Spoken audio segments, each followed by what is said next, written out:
Mas sabe um rolê que é legal? É assim, eu não sei nem se tá certo falar isso na primeira consulta. Talvez algum médico ache que eu não deveria falar. Isso é a opinião de cada um, né? Eu gosto de falar. Que assim, a pessoa vem muito desesperada, achando que ela vai ter Alzheimer, porque a avó teve, porque o pai teve, porque a mãe não sei o que lá. Falou, você percebe que sua memória tá ruim? Percebo. Provavelmente não é Alzheimer. Como assim? Tua mãe percebia? Não.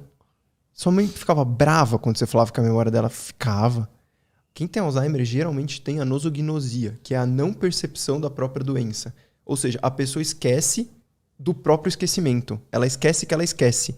Então, Alzheimer é uma doença que é muito Nossa. bad pra família. Mas pra pessoa, ela tá tranquila. A pessoa tá muitas vezes tranquila, porque... Ela nem sabe. Não. E se você tentar falar pra ela, ela não vai acreditar, vai ficar brava. Vai ficar brava e brigar contigo. Porque ela não tem a percepção de que ela tá esquecendo. Eventualmente, pontualmente, ela pode até perceber que tem alguma coisa e aí depois ela esquece disso de novo e volta a não perceber. Entendeu? Você pergunta, tipo, dona Maria, como é que tá a memória? Ai, tá ótima. O resto, o resto tá meio ruim, né, doutor? Mas a memória, ó, tá ótima. Ela tem certeza, porque ela não percebe a falha. Quem percebe a falha é exatamente quem a memória funciona para perceber a falha.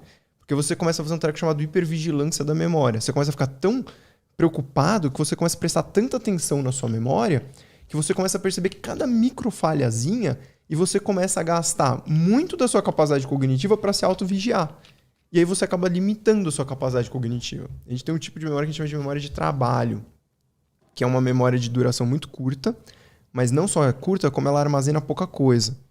Então você não consegue armazenar muita coisa. É o que acontece quando você vai para a cozinha e esquece o que você está fazendo. Como você só consegue, por exemplo, eu aqui na memória de trabalho, eu tô olhando para você, eu sei que eu tenho o microfone aqui, eu sei que tem essa tampinha aqui, eu sei que tem a minha água aqui. Agora, tipo, qualquer outra coisa, meu celular tá ali, eu nem lembrava. Eu já tinha esquecido, já tinha ido embora. Por quê? Porque tava na memória de trabalho quando eu coloquei ele ali em cima. Então, assim, não vai estar. A hora que você vai para a cozinha, o que acontece? Você muda esse padrão de informações para as novas informações que você chegou. Só que quando você está com muita coisa na cabeça para fazer, essas coisas acabam perdendo espaço para as novas Nessa que você... memória de trabalho. Exato. Ela é muito limitada, ela não consegue agrupar. Na verdade, ela agrupa, é uma técnica que ela usa, mas ela não consegue comportar muitas coisas. Inclusive, aí ela usa o agrupamento. Ela pega... Porque tem outro lado, você entrou na cozinha e esqueceu. Aí o que você faz? Você volta tipo, pro quarto, aí você lembra. Por quê? Porque ela agrupa. Você sabe, era algo que eu estava fazendo no quarto. É como se você entrasse no quarto e ela abrisse de novo a caixinha do quarto com as informações do quarto e ela recupera aquelas informações. Quem nunca esqueceu onde pôs o celular? Isso, exato. Aí tipo, você, caralho, tô procurando, não tô achando, não tô achando. Aí você entra no quarto, parece que vem um flashback de onde você pôs. Ah, lembrei, tá ali. É isso, você abriu aquela caixinha. Já que ela não conseguia pegar as memórias em separado, ela formou um grupinho de memórias e colocou ali e falou, tipo, esse aqui é o grupinho do quarto. Se precisar, depois ele volta no quarto e olha. Entendeu? Então essa coisa de, vou voltar a refazer meus passos, que é uma coisa que, sei lá, minha mãe me fala desde que eu sou criança, faz sentido e dá certo. Por causa disso, você consegue reativar. E tem a ver com outras coisas também, com o negócio que a gente chama de primer da memória, que são fragmentos. Não sei se você tá ligado disso, isso é uma coisa muito legal aqui. Todas as nossas memórias são falsas. Todas, 100%. Como assim? Elas são falsas, absolutamente falsas. A gente não grava tudo que a gente vê. A gente grava fragmentos. Então, assim, você pode lembrar de uma cena, mas você não vai lembrar do conjunto completo. O que foi falado, o que você sentiu, o que cheirou, tudo, você não consegue. Então, cada vez que você revive aquela memória, é como se fossem vários pequenos... Sabe, pô, tu gosta de audiovisual. Como era o cinema antigo, né? Era um monte de quadro estático que você passava rápido. Uhum. É mais ou menos isso. Então, assim, quando eu tenho um monte de quadro, eu crio um filme. Agora, quando eu tenho poucos quadros, eu tenho que preencher esses buracos. Você queria só um trecho ali, às vezes com faltas ainda, né? Geralmente é cheio de faltas. Então, assim, pode ser falta de vídeo, falta de áudio, falta de alguma coisa. E aí o seu cérebro, ele meio que completa esses buracos para você perceber, para você não perceber que aquilo tá esburacado. Porque senão você teria uma sensação meio de loucura, né? Nossa, eu não lembro de um pedaço, eu não lembro de outro. Então ele cria uma espécie de contínuo, ele faz uma confabulação das memórias. E cada vez que você revive aquela memória, uma nova memória é produzida e aquilo é mais solidificado, por assim dizer. Então você vai criando, na verdade, completando. Por isso que é muito comum, com certeza tem algum amigo que você já foi discutir, você falou, mano, é isso, é desse jeito, eu lembro. E ele falou, não, cara, é isso, é desse jeito, eu lembro. Quem nunca? E vocês ficaram, tipo, brigando. E falou, mano, o cara tá inventando os rolês. Tipo, ele tá, o cérebro dele tá, e o seu também. Mas os dois acreditam, né? Os dois têm certeza absoluta. É tipo, se você falar que tá mentindo, o cara briga. Por quê? Porque na cabeça dele ele lembra de tudo. Porque é uma ilusão, por assim dizer, que o cérebro dele criou de todo aquilo que aconteceu para que ele fique em paz com aquela memória. Porque senão ele ia ficar completamente perturbado. Achando que é maluco. Exato. Ele, eu lembro de um pedaço, não lembro de outro, não vai saber o que fazer, não vai, mas e aqui que eu...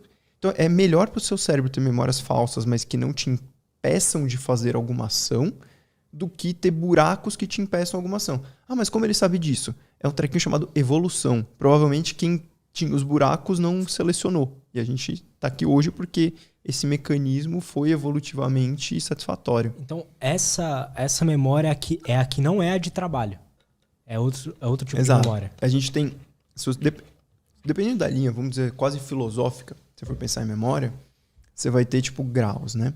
Aí a visão tradicional, você fala assim, você teria memória de trabalho, que é a mais curta de todas, né?